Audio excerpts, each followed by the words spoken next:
एक बार महर्षि गालव जब प्रातः सूर्यार्घ्य प्रदान कर रहे थे, उनकी अंजलि में आकाश मार्ग में जाते हुए चित्रसेन गंधर्व की थूकी हुई पीक गिर गई।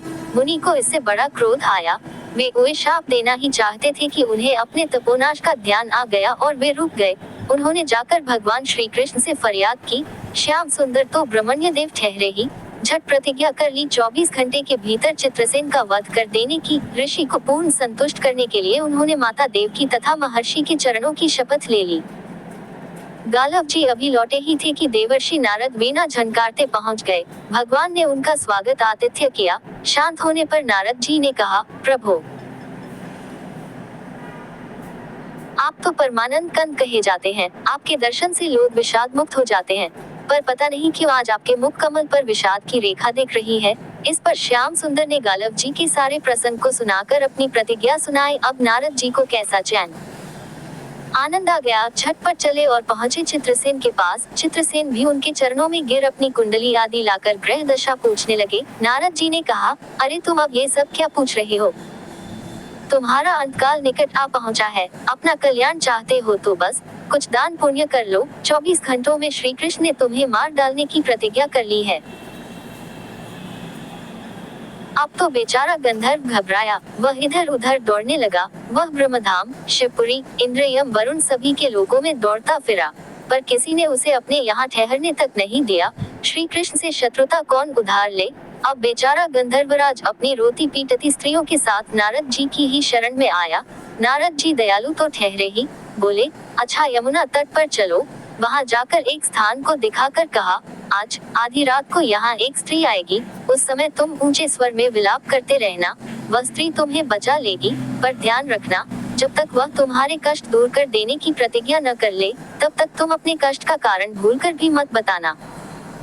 नारद जी भी विचित्र ठहरे। एक ओर तो चित्रसेन को ये समझाया, दूसरी ओर पहुंच गए अर्जुन के महल में सुभद्रा के पास। उससे बोले, सुभद्रे, आज का पर्व बड़ा ही महत्वपूर्ण है। आज आधी रात को यमुना स्नान करने तथा दीन की रक्षा करने से अक्षय पुण्य की प्राप्त होगी। आधी रात को सुभद्रा अपनी एक दो सहेलियों के साथ यमुना स्नान को पहुंची। वहां उन्हें रोने की आवाज सुनाई पड़ी। नारद जी ने दीनोद्धार का महात्म्य बतला ही रखा था। सुभद्रा ने सोचा, चलो अक्षय पुण्य लूट ही लूं। वे तुरंत उधर गई तो चित्रसेन रोता मिला। उन्होंने लाख पूछा, पर वह बिना प्रतिज्ञा के बतलाए ही नहीं। अंत में इनके प्रतिज्ञाबद्ध होने पर उसने स्थिति स्पष्ट की। अब तो ये सुनकर सुभद्रा बड़े धर्म संकट और असमंजस में पड़ गई। एक ओर श्री कृष्ण की प्रतिज्ञा, वह भी ब्राह्मण के ही के लिए, दूसरी ओर अपनी प्रतिज्ञा। अंत में शरणागत प्राण का निश्चय करके वे उसे अपने साथ ले गई। घर जाकर उन्होंने सारी परिस्थिति अर्जुन के सामने रखी। अर्जुन का चित्रसेन मित्र भी था। अर्जुन ने सुभद्रा को सांत्वना दी और कहा कि तुम्हारी प्रतिज्ञा पूरी होगी। नारद जी ने इधर जब ये सब ठीक कर लिया, तब द्वारका पहुंचे और श्री कृष्ण से कह दिया कि महाराज, अर्जुन ने चित्रसेन को आश्रय दे रखा है, इसलिए आप सोच विचार कर ही युद्ध के लिए चले। भगवान ने कहा, नारद जी, एक बार आप मेरी ओर से अर्जुन को समझाकर लौटाने की चेष्टा करके तो देखिए। अब देवर्षि पुनः दौड़े हुए द्वारका से इंद्रप्रस्थ पहुंचे। अर्जुन ने सब सुनकर साफ कह दिया, यद्यपि मैं सब प्रकार से श्री कृष्ण की ही शरण हूँ और मेरे पास केवल उन्हीं का बल है, तथापि अब तो उनके दिए हुए उपदेश क्षात्र धर्म से कभी विमुख न होने की बात पर ही दृढ़ हूँ। मैं उनके बल पर ही अपनी प्रतिज्ञा की रक्षा करूंगा। प्रतिज्ञा छोड़ने में तो वे ही समर्थ हैं। दौड़कर देवर्षि अब द्वारका आए और ज्यों का त्यों अर्जुन का वृतांत कह सुनाया। अब क्या हो? युद्ध की तैयारी हुई। सभी यादव और पांडव रणक्षेत्र में पूरी सेना के साथ उपस्थित हुए। तुमुल युद्ध छिड़ गया। बड़ी घमासान लड़ाई हुई, पर कोई जीत नहीं सका।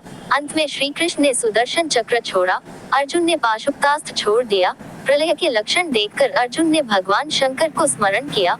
उन्होंने दोनों शस्त्रों को मनाया। फिर वे भक्तवत्सल भगवान श्री कृष्ण के पास पहुँचे और कहने लगे, प्रभु, राम सदा सेवक रुचि राखी, वेद पुराण लोक सब राखी। भक्तों की बात के आगे अपनी प्रतिज्ञा को भूल जाना तो आपका सहज स्वभाव है। इसकी तो असंख्य आवृत्तियां हुई होंगी। अब तो इस लीला को यही समाप्त कीजिए।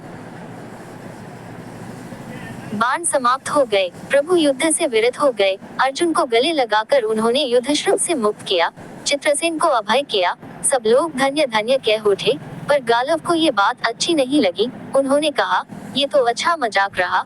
स्वच्छ हृदय के ऋषि बोल उठे, लो मैं अपनी शक्ति प्रकट करता हूँ, मैं कृष्ण, अर्जुन, सुभद्रा समेत चित्रसेन को जला डालता हूँ। पर बेचारे साधु ने ज्यों ही जल हाथ में लिया, सुभद्रा बोल उठी, मैं यदि कृष्ण की भक्त हूँ और अर्जुन के प्रति मेरा प्रतिवृत्ति पूर्ण हो तो ये जल ऋषि के हाथ से पृथ्वी पर न गिरे। ऐसा ही हुआ। गालव बड़े लज्जित हुए, उन्होंने प्रभु को नमस्कार किया और वे अपने स्थान पर लौट गए। तदनंतर सबो अपने अपने स्थान को पधारे।